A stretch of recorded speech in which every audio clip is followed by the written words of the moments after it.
Hello class, welcome back, and today we will be continuing with our academic writing module.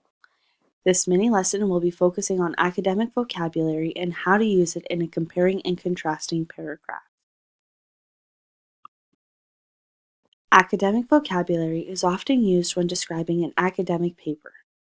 This is often referred to as an essay or a professional email that you would send to your teacher or your classmates.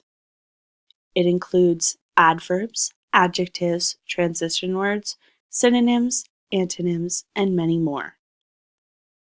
When talking about academic papers and vocabularies, it is often categorized as a formal document. The opposite of this would be an informal piece of writing, which would be a text message that you send to your best friends or your parents. Comparing and contrasting is important when writing an academic text. By acknowledging both sides of your elements, you are creating a stronger argument. The comparison of elements is often used to strengthen your argument by showing the similarities, whereas the contrasting element is used to acknowledge that there are differences, but that the comparisons are stronger than the contrasts.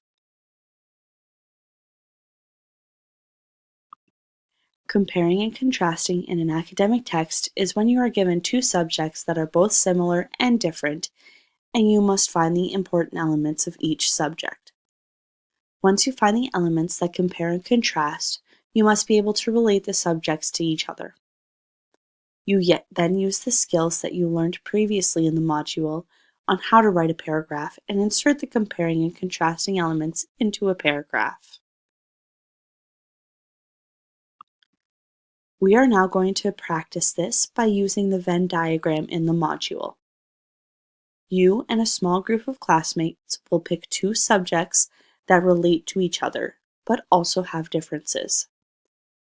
You will label the diagram with both of your subjects and then fill each circle with the elements that you find.